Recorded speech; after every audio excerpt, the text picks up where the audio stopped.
Hello મારા વાલા વાલા ભલકાઓ, ફિઝિક્સ તમારું સરસ રીતે ચાલી રહ્યું છે, પણ સાતમો ચેપ્ટર છે, થોડુંક લાંબુ છે એટલે થોડોક સમય લે છે, બટ સરસ રીતે ચાલી રહ્યું છે એવું સમજી લેજો. તૈયારી હું મસ્ત રીતે કરાવી રહ્યો છું. હા, તૈયાર તમારે કરવાનું રહેશે, રાઈટ? તો સાતમા ચેપ્ટરની અંદર જે છેલ્લો થિયોરિટિકલ પોર્શન છે એમાં કેટલીક અગત્યની બાબતો જે છે એમાંની વાત આજે આપણે કરવી છે. એમાં સ્થિર અક્ષને અનુલક્ષીને ચાક ગતિના કિસ્સામાં કોણીય વેગમાન. આવી સ્થિર અક્ષને અનુલક્ષીને આપણે ટોર્ક તો જોઈ લીધું. નાવ કોણીય વેગમાન તરફ જઈ રહ્યા છે. શું છે કોણીય વેગમાન, એની ચર્ચા આપણે કરવી છે. તો થોડીક ડિટેલ છે આની અંદર કે સપોઝ મારી પાસે આવો કોઈ એક દ્રઢ પદાર્થ છે. તમે કહેશો સર તમે દર વખતે આવો દ્રઢ પદાર્થ દોરો છો. અલગ દોરાય, પણ જેટલું બને એટલું મેં તમને કીધું છે પ્રમાણે ફિઝિક્સને સહેલું બનાવવું એ આપણો ધર્મ છે. હવે હું અહીંયાથી આ દિશા ત્રણ અક્ષ બતાવી દઈશ, એક્સ, વાય અને ઝેડ. આ થયું આપણું ઉગમ બિંદુ. હવે એવું સમજો કે પદાર્થ આવી ઝેડ અક્ષને અનુલક્ષીને ચાક ગતિ કરી રહ્યો છે, રાઈટ? હવે જો આ પદાર્થ ઝેડ અક્ષને અનુલક્ષીને ચાક ગતિ કરે તો એમાંના કોઈ એક કણ માટે મને અહીંયા આ ઉગમ બિંદુને અનુલક્ષીને આવા ભ્રમણ માટે એના કોણીય વેગમાનનું સૂત્ર લખવું છે. તો આ કણનું જે રેખીય વેગમાન આવવાનું છે એ ધારો કે આ દિશામાં છે તો એને હું નામ આપીશ p. આ કણનો સ્થાન સદિશ થઈ જશે r. તો કણ એક માટે છે એટલે r1 અને p1 લખાય. તો હું આટલી માહિતી પરથી એવું કહી શકું કે કણ એકનું કોણીય વેગમાન કોને અનુલક્ષીને? z અક્ષને અનુલક્ષીને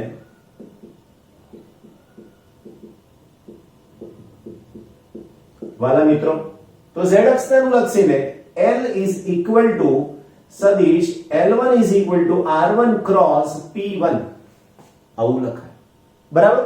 બીજી વાત, હવે કઈ એક જ કણ થોડો છે, સમગ્ર દ્રઢ પદાર્થ માટે લખું તો શું થાય? તો સમગ્ર દ્રઢ પદાર્થ માટે હું આ બધા જ કણને ધ્યાનમાં લઈને લખું તો મારી પાસે સદિશ L is equal to આની અંદર લખી શકાશે L કઈ અક્ષ? Z અક્ષ. તો LZ is equal to લખી શકાય આવી જ રીતના L1 L2 plus up to LN સદિશ. પણ બચાવો, તમને આના પ્રમાણે જો મારે સૂત્ર લખવું હોય તો શું થાય? તો અહીંયા LZ is equal to અહીંયા લખાય વાલા મિત્રો R1 ક્રોસ P1 પ્લસ સદિશ R2 ક્રોસ સદિશ P2 plus up to Rn cross Pn આવું થાય, રાઈટ?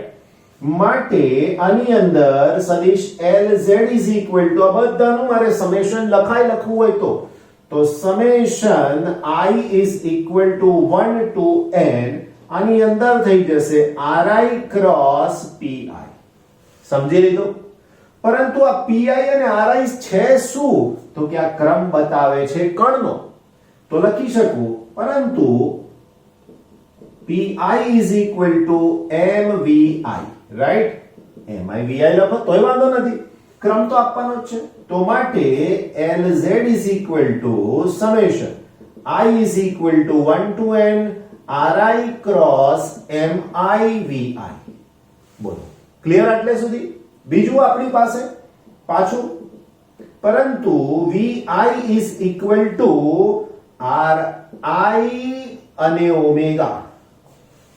હવે જુઓ, ઓમેગાની દિશા તો નક્કી છે, એક જ રહેવાની, z અક્ષને સમાંતર. ri એટલે આવા કણનો સ્થાન સદિશ થઈ શકશે. અહીંયા લખી શકો છો ઓમેગા બધા જ કણ માટે અચળ થઈ જશે. તો વાલા બચ્ચાઓ, હવે હું જો LZ નું સૂત્ર લખું તો મારી પાસે સૂત્રમાં શું થઈ શકશે? તો કે LZ is equal to summation I is equal to 1 to n RI આ ગુણાકાર છે હો, RI ક્રોસ હતું મારી પાસે, RI ક્રોસ MIVI, રાઈટ? તો હવે મારી પાસે RI ક્રોસ, હવે RI બરાબર છે MI, ઓકે, v ની જગ્યાએ કિંમત મૂકવાની છે ને, કઈ વાંધો નહીં, MI RI ઓમેગા, રાઈટ? હવે બરાબર સમજજો, આને નાને સદિશની નિશાની છે, રાઈટ? હવે આ બે સદિશ એક જ સરખા છે, આ બંને તો અદિશ તરીકે ટ્રીટ કરી જ લીધું છે આપણે, તો હવે આ જવાબની અંદર આ ઓમેગા જે સદિશ છે એની દિશા LZ ની દિશા થઈ જાય. તો હવે થોડુંક આવું લખીએ છે, સમજજો, is equal to summation I is equal to 1 to n mi ri square. ri અને ri એક જ દિશામાં છે, સ્ક્વેર થઈ ગયો. દિશા કોની પાસે બાકી રહી? તો કે ક્રોસ ઓમેગાની પાસે બાકી રહી, રાઈટ? હવે આ ઓમેગાનો જે સદિશ છે કઈ દિશામાં છે? તો કે z દિશાની અંદર છે. તો હજુ જો હું આને આગળ વધારું તો summation mi ri square omega k. કેમ? તો કે ઓમેગા કઈ દિશામાં છે? z અક્ષની દિશામાં, કારણ કે એને અનુલક્ષીને ચાર્જ ગતિ થાય છે માટે. હવે આની અંદર પાછું લખી શકાય, પરંતુ શું? તો કે summation mi ri is square is equal to summation i is equal to I, જ્યાં I બરાબર જડત્વની ચાક માત્રા, હે ને? બસ તો વાલા બાળકો, હવે મારી પાસે સૂત્ર શું થયું? તો કે LZ is equal to આની જગ્યાએ લખાશે I અને આની જગ્યાએ લખાશે ઓમેગા અને k. આ કોને અનુરૂપ સૂત્ર થયું વાલા બચ્ચા પાર્ટી? તો આ જે છે ને રેખીય ગતિમાં P is equal to mv મળે, આને અનુરૂપ રેખીય ગતિમાં આવું સૂત્ર મળે. કોઈ એમ કે સર આની અંદર આ અક્ષને અનુલક્ષીને કોણીય વેગમાન છે, પણ આને લંબ અક્ષને અનુલક્ષીને કોણીય વેગમાન હોય તો લખીએ. ધારો કે z ને લંબ અક્ષને અનુલક્ષીને કોણીય વેગમાન, લંબ અક્ષને અનુલક્ષીને કોણીય વેગમાન મારી પાસે L લંબ છે, તો માટે કુલ કોણીય વેગમાન સદિશ L is equal to LZ plus L લંબ થાય. આ બાબત પૂરેપૂરી તમારી જાણકારીમાં હોવી જ જોઈએ. પાછું ધીમે રહીને ખાનગીમાં હો. લંબ અક્ષને અનુલક્ષીને કોણીય વેગમાન ના હોય. કેમ? તો જો પદાર્થ આને અનુલક્ષીને ભ્રમણ કરે છે તો કઈ આને અનુલક્ષીને થોડો ભ્રમણ થાય? એવું સમજો કે પંખો આમ ભ્રમણ કરે છે, રાઈટ? તો એ પંખાને આમ જ દિશામાં z અક્ષને અનુલક્ષીને, પછી એને કે આમ પણ ભ્રમણ ના હોય, રાઈટ? આખે આખો પંખો પાંખિયા આ જ દિશામાં ભ્રમણ કરી શકે, ઘડીકમાં આમ પછી ઘડીકમાં આમ, નોટ પોસિબલ. હા, લાસ્ટ શરૂઆતની અંદર જે એક્ઝામ્પલ ચાક ગતિનું આપ્યું તો એમાં પ્રિસિઝન મોશનમાં ધ્રુવણ ગતિમાં બંને સાથે હતા, પણ એ સ્પેશિયલ કેસ, અલગ કેસની વાત હતી. તમારા પ્રશ્નમાં મેં એવું કીધું એટલે તરત તમારા માઇન્ડમાં પ્રશ્ન આવ્યો, મને ખબર પડી ગઈ, રાઈટ? લખી શકીએ, પરંતુ અહીં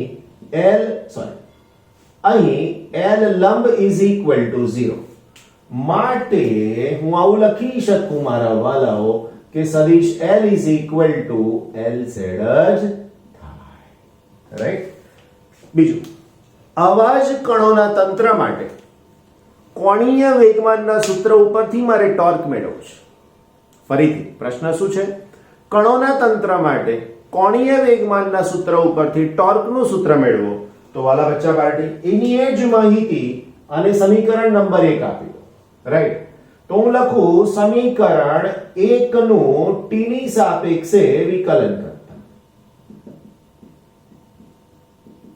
રાઈટ? તો અહીંયા આવશે dl by dt is equal to, આ બેની ચર્ચાની અંદર શું થશે? તો અહીંયા પણ થશે dlz by dt plus dl લંબ by dt. મારા વાલા મિત્રો, અહીંયા બાજુમાં લખાય કે dl by dt લંબ માટે 0. કેમ? ભાઈ ઓલરેડી કહી ચૂક્યા કે લંબ દિશામાં કોણીય વેગમાન ના હોય તો એનું વિકલન પણ ના જ હોય મારા વાલા મિત્રો. પરંતુ આનો જવાબ થાય તથા dlz by dt is equal to તો ઓલરેડી ટોર્ક છે જ કઈ દિશામાં તો કે k કેરેટ ની દિશામાં, તો આને લખી શકાય ટોર્ક k કેરેટ. સો therefore હવે હું લખી શકું, ધ્યાન રાખજો, dl by dt is equal to torque k caret. હવે ટોર્ક નું સૂત્ર I ઓમેગા તમે લખ્યું છે, તો હું આને આવું પણ લખું is equal to અહીંયાથી I omega, right, into k caret. બરાબર? કારણ ટોર્ક ઇઝ સોરી ટોર્ક નું સૂત્ર નથી, L નું સૂત્ર છે. બરાબર? લખી શકાય. પરંતુ L is equal to I omega. આ કિંમત અહીંથી લીધી છે. k કેરેટ લખવા હોય તો આની બાજુમાં તમે k કેરેટ લખી શકો. તો આની જગ્યાએ જો હું કિંમત મૂકું વાલા મારા ભૂલકાઓ, તો મને જવાબ શું મળશે ખબર? હવે d by dt of I omega k caret is equal to torque k caret. હવે I તો અચળ જ હોય, જડત્વની ચાર્જ માત્ર બદલાય નહીં. તો મારા વાલા ભૂલકાઓ d by dt I બાર આવી ગયા omega k caret is equal to torque k caret. દીકરાઓ તમારી પાસે d ઓમેગા by dt નો જવાબ શું છે? તો કે આલ્ફા. કોણીય વેગનું સમયની સાપેક્ષે વિકલન કોણીય પ્રવેગ. તો હવે મારી પાસે જવાબ થઈ ગયો I alpha k caret is equal to torque k caret સદિશમાં. તો અહીંયા હું લખી શકું છું આના ઉપરથી કે torque is equal to I. Right? સમજાઈ ગયું? વાલા મારા બચ્ચા બાળક, નેક્સ્ટ બીજો ક્વેશ્ચન આપણી પાસે આની સાથે રિલેટેડ છે, એની થોડીક ચર્ચા કરીએ. પ્રશ્ન છે આપણી પાસે કોણીય વેગમાન સંરક્ષણનો નિયમ સમજાવવો છે. જેમ રેખીય વેગમાન સંરક્ષણનો નિયમ હતો એવું અહીંયા છે કોણીય વેગમાન સંરક્ષણનો નિયમ. તો હું તમને રેખીય વેગમાન પહેલા સેજ યાદ કરાવી દઉં એટલે તકલીફ ના પડે. એના પહેલા ટોપિકનું નામ આપી દઈએ. પ્રશ્ન શું છે આપણો? તો કે કોણીય વેગમાન સંરક્ષણનો નિયમ. રાઈટ? આ આપણો પ્રશ્ન થયો. હવે એની સાથે અહીંયા શું કરવું થશે તે તો રેખીય વેગમાન સંરક્ષણ, રેખીય વેગમાન સંરક્ષણ. રાઈટ? હવે આની સાથેની થોડીક ચર્ચાની અંદર શું આવશે તે તમને યાદ કરાવો. જો આપણી પાસે સૂત્ર આવું હતું F is equal to dp by dt. આની અંદર એવું કીધું કે F is equal to 0. તંત્ર પર લાગતું પરિણામી બાહ્ય બળ શૂન્ય. તો આના ઉપરથી લખ્યું કે dp by dt is equal to 0. તો આના ઉપરથી આપણે આવું પણ કીધું કે p બરાબર અચળ. બરાબર? બીજી વાત, આનાથી આગળ મારી પાસે F is equal to આની અંદર જ F is equal to બીજું પદ લખ્યું તો m into a. રાઈટ? ધ્યાન રાખજો, m is not equal to 0 માટે a is equal to 0. જો f 0 થાય છે તો પ્રવેગ શૂન્ય થશે. ત્રીજી વાત તમને કરું, is equal to p ની જગ્યાએ હું mb મૂકું છું તો m બહાર આવી જશે dv by dt. રાઈટ? અહીંયા પણ f0 છે, અહીંયા પણ f0 છે. ચાલો એની પણ માહિતી હું લખી દઉં એટલે તમને પ્રોબ્લેમ ના થાય. રાઈટ? એ જ વસ્તુ આની નીચે પણ છે કે f is equal to 0. Again m is not equal to 0 માટે dv by dt is not dv by dt is equal to 0. એનો મતલબ કે v બરાબર અચળ. આ બધી માહિતી રેખીય વેગમાન સંરક્ષણમાં તમે જોઈ હતી. યાદ કરાયો કન્સેપ્ટ. હવે જો બિલકુલ મારે આ જ વસ્તુ ચાકગતિમાં લાવવી છે તો શું થાય? બસ લખી શકાય, જો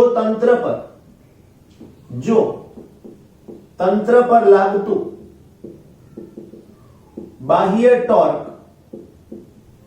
શૂન્ય હોય તો ટોર્ક ઇઝ ઇક્વલ ટુ 0. તો મારી પાસે સૂત્ર થઈ શકશે torque is equal to dl by dt is equal to 0. Right?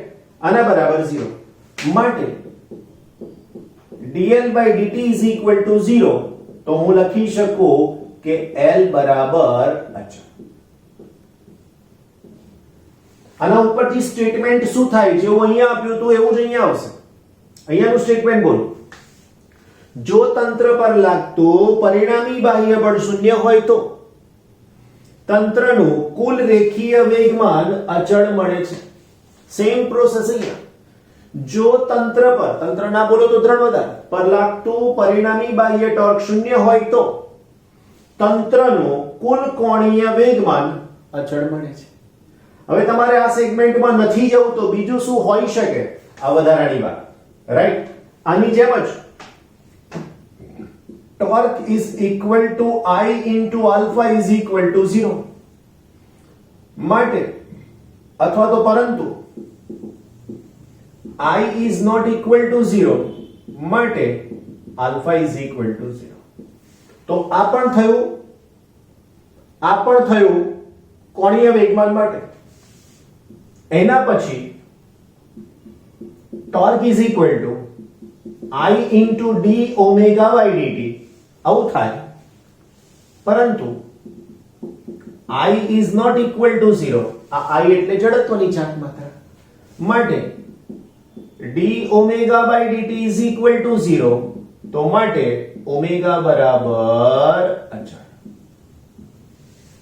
સમજાઈ પરિસ્થિતિ? ક્લિયર થઈ મારી વાત? આ દરેકના નવા સ્ટેટમેન્ટ થાય. જો તંત્ર પર લાગતું બાહ્ય ટોર્ક શૂન્ય તો કોણીય પ્રવેગ શૂન્ય. જો તંત્ર પર લાગતું બાહ્ય ટોર્ક શૂન્ય તો કોણીય વેગ અચળ. અને કોણીય વેગ અચળ તો આલ્ફા 0 જ થાય ને ભાઈ, રાઈટ? ઓકે, તો આવા જુદા જુદા પદ આપણે સમજાવ્યા તમને. હવે એનાથી આગળ એના બેસ્ટ એક્ઝામ્પલ તમે જોયા છે, રાઈટ? તમે ઘણા બધા એક્ઝામ્પલ જોયા છે. જેમ કે પહેલી વાત,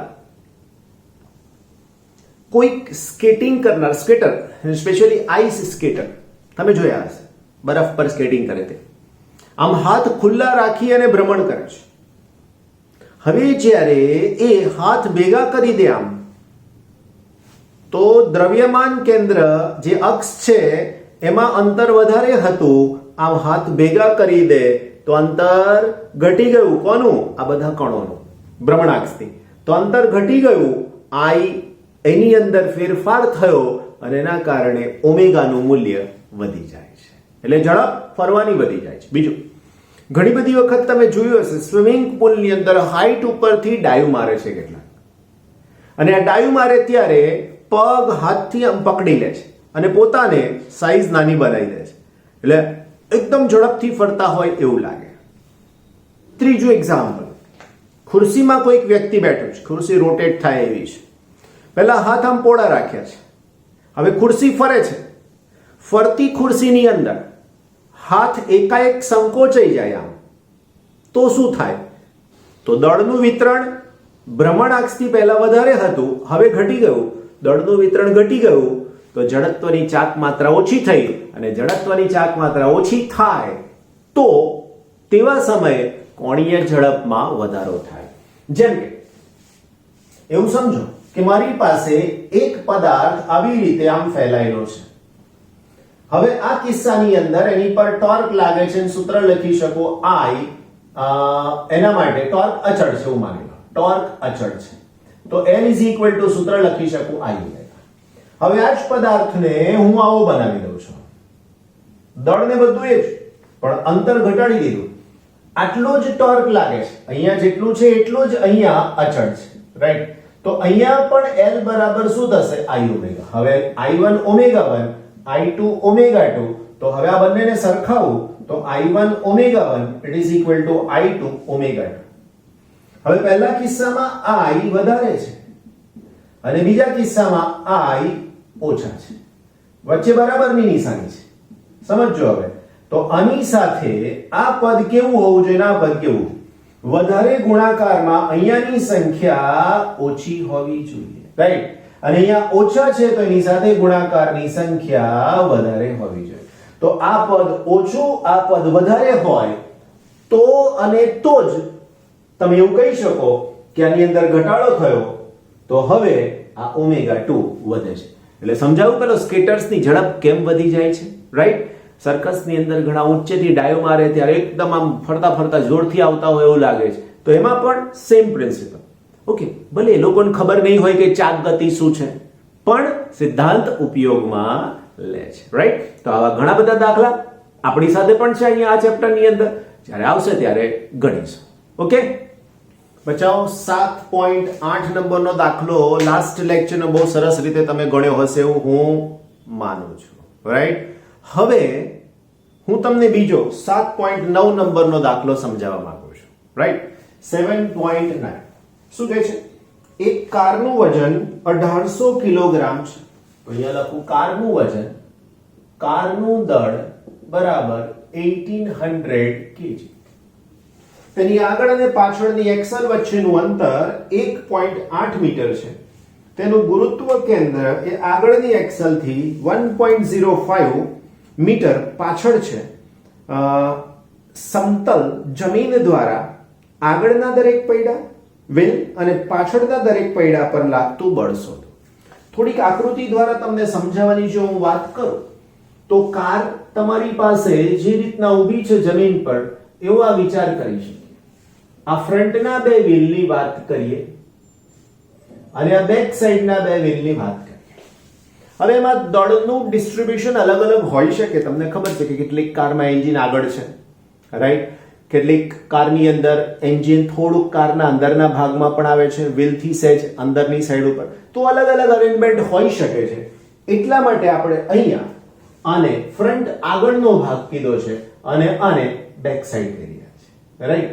તો અહીંયા લખું કાર નો આગળનો ભાગ અને અહીંયા લખી શકીએ કારનો પાછળનો ભાગ, રાઈટ? બીજી હવે જે દળ છે આગળના ભાગનું એ વ્હીલનું દળ m અને m છે એવું માની લઈએ. તો આપણે લખીએ કે કારના આગળના દરેક વ્હીલનું દળ m છે, રાઈટ? તો કારના આગળના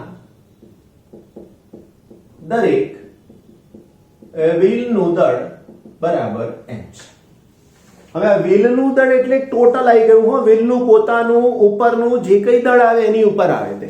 તો આગળના કારના આગળના દરેક વ્હીલ પરનું દળ એવું લખી દે.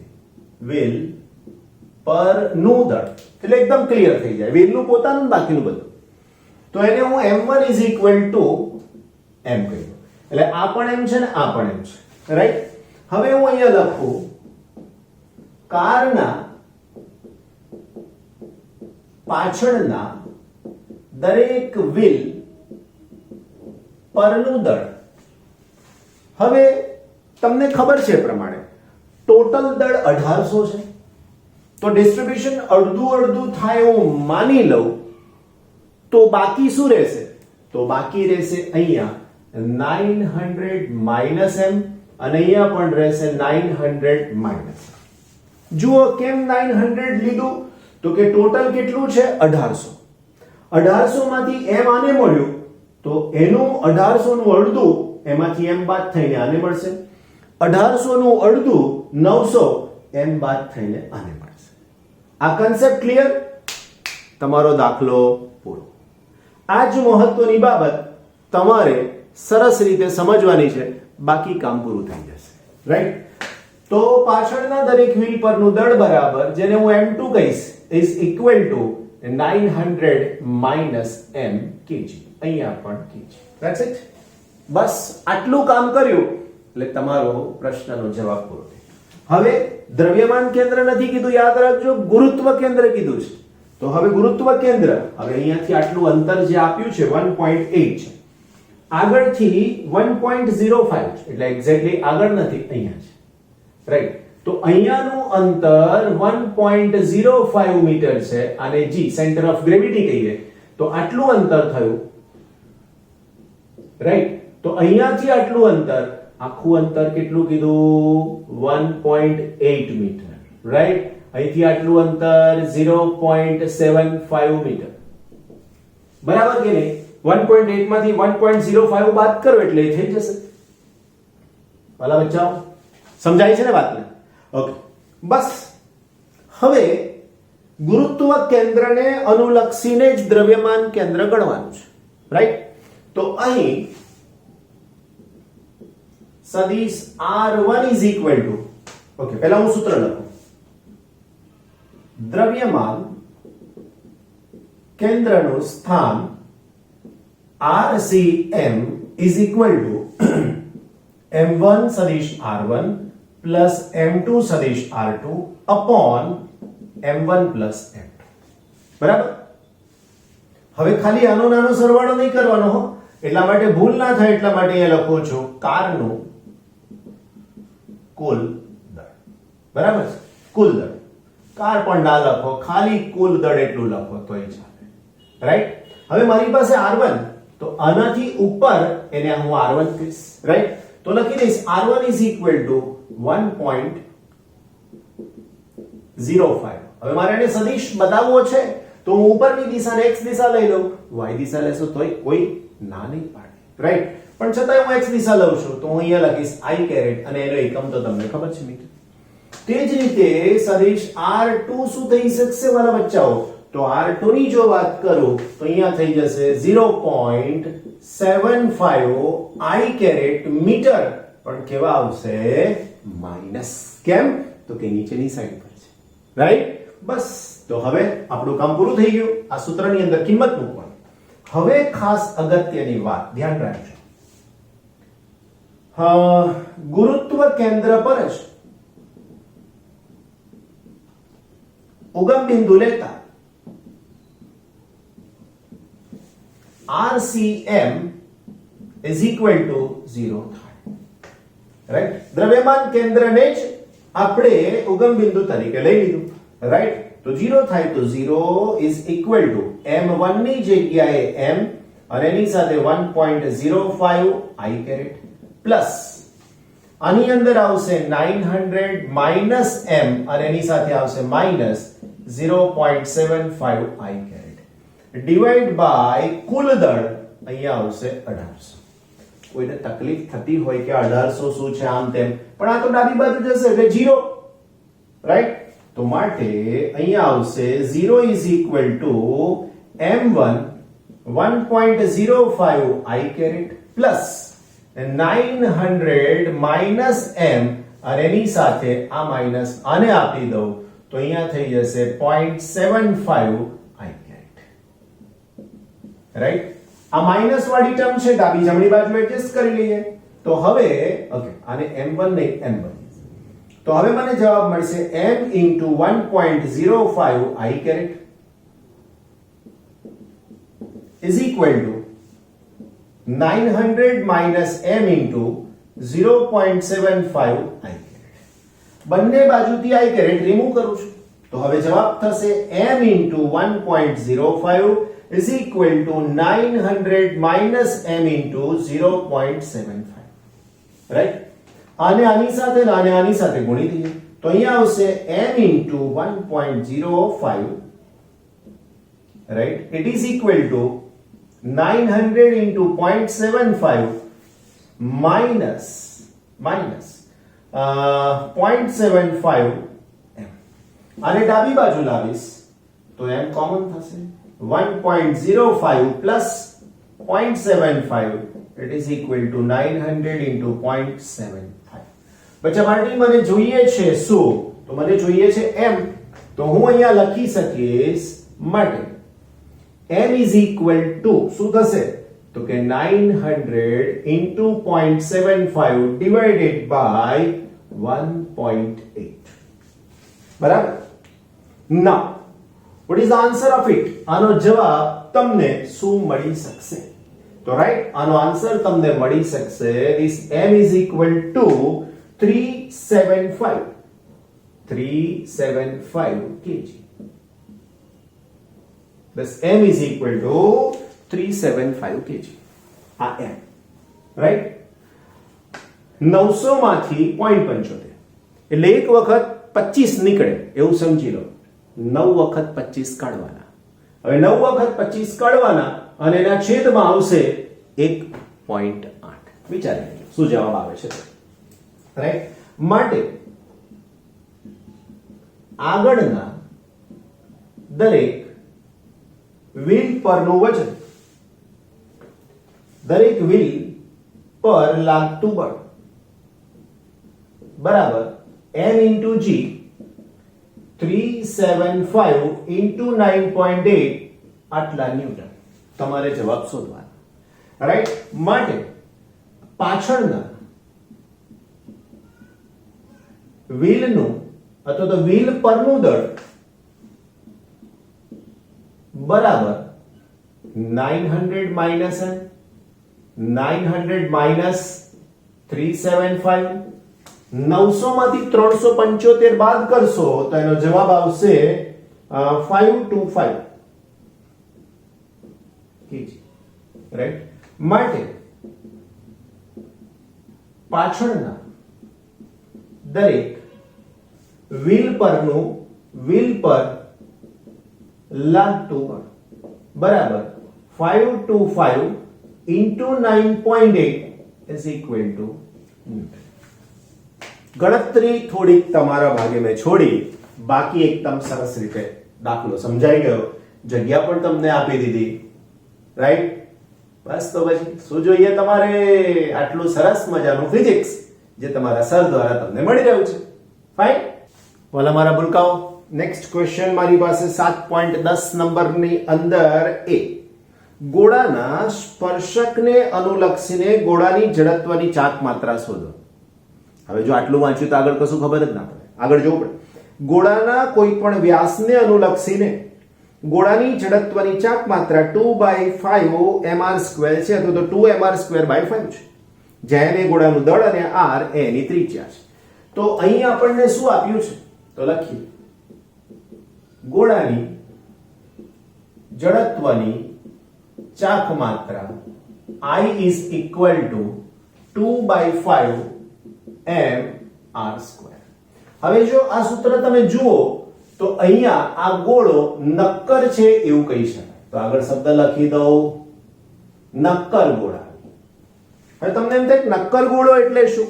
પૃથ્વીનો ગોળો નક્કર છે, ગોળા ફેંકનો ગોળો નક્કર છે, પણ વોલીબોલ વાળો ગોળો પોલો ગોળો.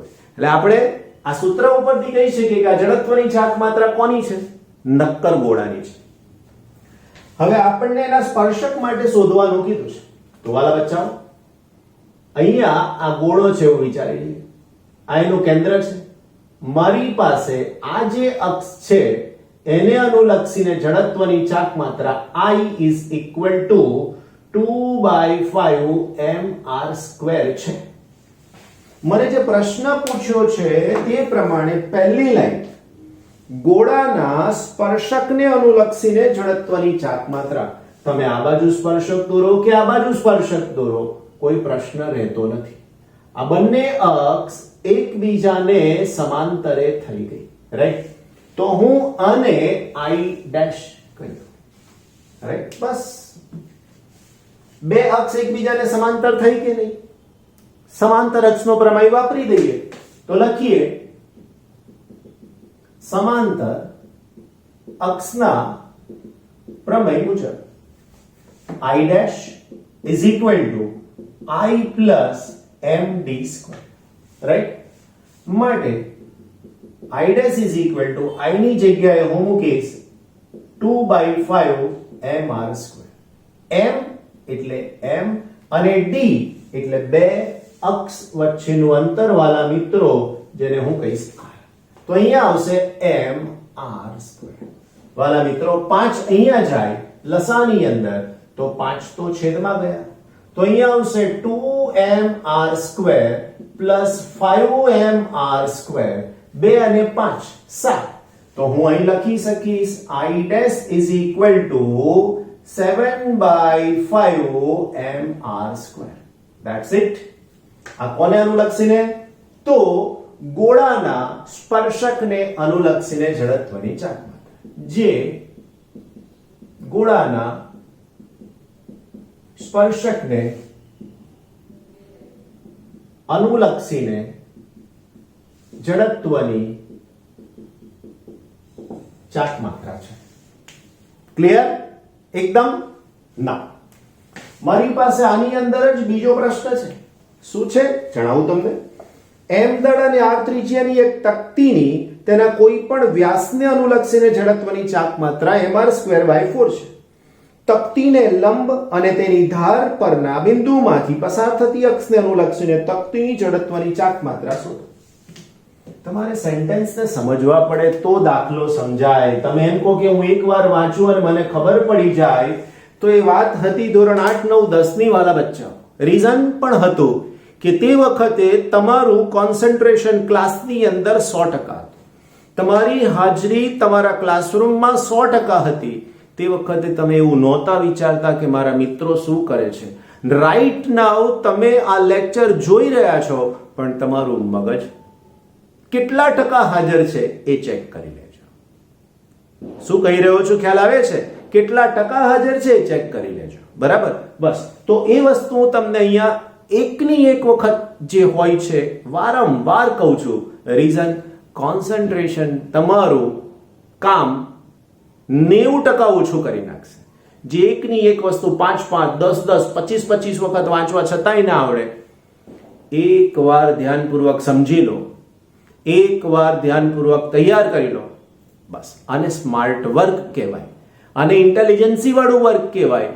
નાના હતા ત્યારે આવું જ કામ કરતા હતા, એટલે જ રિઝલ્ટ મળતું હતું.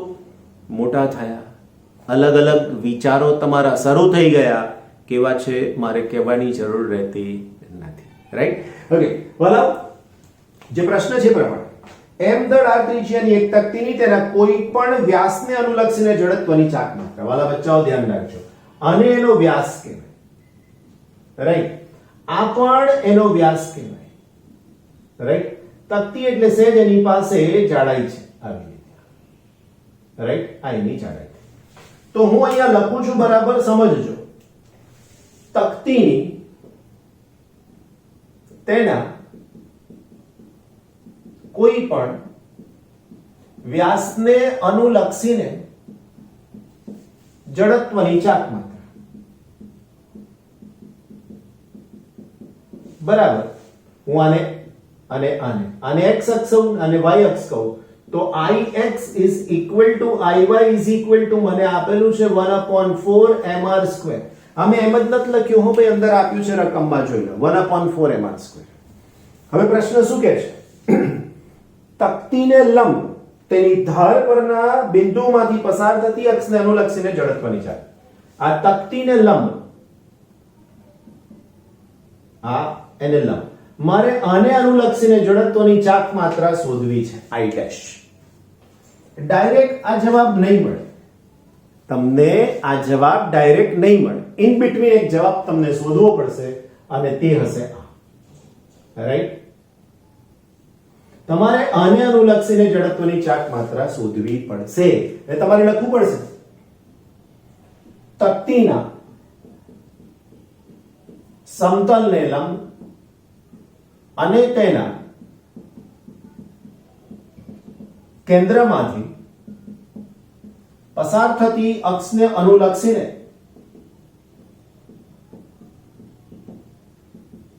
જડત્વની ચાક માત્રા કયા પ્રમેય અનુસાર? તો લખીશ લંબ અક્ષના પ્રમેય મુજબ. રાઈટ? સમજજો, આ શબ્દો અહીંથી જ આયા છે. તમને એમ થાય સર તમે તો લખી નાખ્યા, અમને ક્યાંથી આવડે? તક્તીના સમતલને લંબ, આ તક્તીનું સમતલ એને લંબ, તેના કેન્દ્રમાંથી પસાર થતી, થયું તેના કેન્દ્રમાંથી પસાર થતી અક્ષને અનુલક્ષીને જડત્વની ચાક માત્રા. હવે મને કહો, હું ક્યાંયથી શબ્દ લાવ્યો નહીં ને? આવું છે વાલા બાળકો, એટલે સહેલું છે બધું, પણ સમજે તો. રાઈટ? હવે લંબ અક્ષના પ્રમેયનું સૂત્ર I is equal to ix plus iy. આવું સૂત્ર છે. એનો મતલબ મારે લખવું પડશે 1/4 mr² plus 1/4 mr². જોઈ લો, બંને પદ સરખા જ છે. તો હવે છેદમાં 4. Right? is equal to mr² plus mr². હું બધા જ મેથેમેટિકલ સ્ટેપ્સ કરી રહ્યો છું, સમજજો. માટે I is equal to 2mr² by 4 તો is equal to i is તો આ i બરાબર 1/2mr².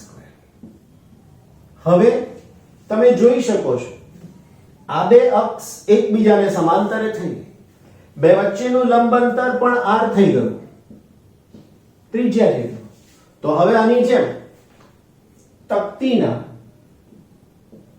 તકતીની પ્રશ્ન જે પ્રમાણે પૂછ્યો છે પ્રમાણે તકતીને લંબ અને તેની ધાર પરના બિંદુમાંથી પસાર થતી તકતીને લંબ અને તેની ધાર પરના બિંદુમાંથી પસાર થતી અક્ષને અનુલક્ષીને જડત્વની ચાક માત્રા કયો પ્રમેય વાપરીશું? જે પ્રમાણે અક્ષ દેખાય કયો પ્રમેય? સમાંતર અક્ષના પ્રમેય મુજબ. વાલા મિત્રો, એની એ જ વાત, આજ સૂત્ર i' is equal to i plus md². આ i નો મતલબ અહીંયા થઈ શકશે 1/2mr² plus mr². It is equal to બે અહીંયા જશે તો આનો જવાબ mr² plus 2mr² by 2. તો final answer it is equal to i' is equal to 2 અને 1 3 તો અહીંયા આવશે 3/2mr². પ્લસ સમજાયું વાલા મિત્રો? આ શું થયું? તો આ જે પ્રશ્ન હતો તે આ થયું, રાઈટ? બસ સરસ મજાનો સ્ક્રીનશોટ લેતા રહો, તમારા જવાબો તૈયાર થઈ જાય છે. આ બધું ફિઝિક્સ લખવું પડે, તમે ખાલી સૂત્રો લખીને આવો તો તમારા માર્ક્સ અડધા થઈ જાય, કદાચ એનથી ઓછા થઈ જાય, અને એમાંય ભૂલ હોય તો એ કપાય, right? So take a screenshot, right? વાલા બચ્ચા પાર્ટી, આજના લેક્ચર માટે આટલું સફિશિયન્ટ હતું, right? Take care of yourself. ફિઝિક્સને વાંચતા રહેજો, ફિઝિક્સને તૈયાર કરતા રહેજો. રિવિઝન બહુ જ અગત્યનું છે. છેલ્લા દિવસે પછી યાદ આવે છે કે સર હવે ફિઝિક્સની અંદર કશું યાદ નથી રહેતું, શું કરું? બચ્ચા પાર્ટી, આ પ્રશ્ન ન ઉદ્ભવવા દેવો હોય તો રિવિઝન કરો. છેલ્લા દિવસનો કોઈ ઉપાય છે નહીં, રાઈટ? ફરીથી, રિવિઝન મેક્સ યુ પરફેક્ટ. જેટલું રિવાઇઝ કરશો એટલો તમારો ફાયદો છે. કેટલાકે તો આ છેલ્લે સુધી સાંભળ્યું નથી લેક્ચર, દોડાઈ પૂરું થઈ ગયું, ચાલો ભાગો. વાલાઓ, જિંદગી, કેરિયર તમારું બહુ જ મહત્વનું વર્ષ, આ 2 વર્ષ 11 અને 12 તમારી જિંદગી બનાવી શકે છે, તમારી જિંદગી ન પણ બનાવી શકે. કશું જ નહીં, માત્ર કામ એ જ ઉપાય, right? Thank you so much. Take care.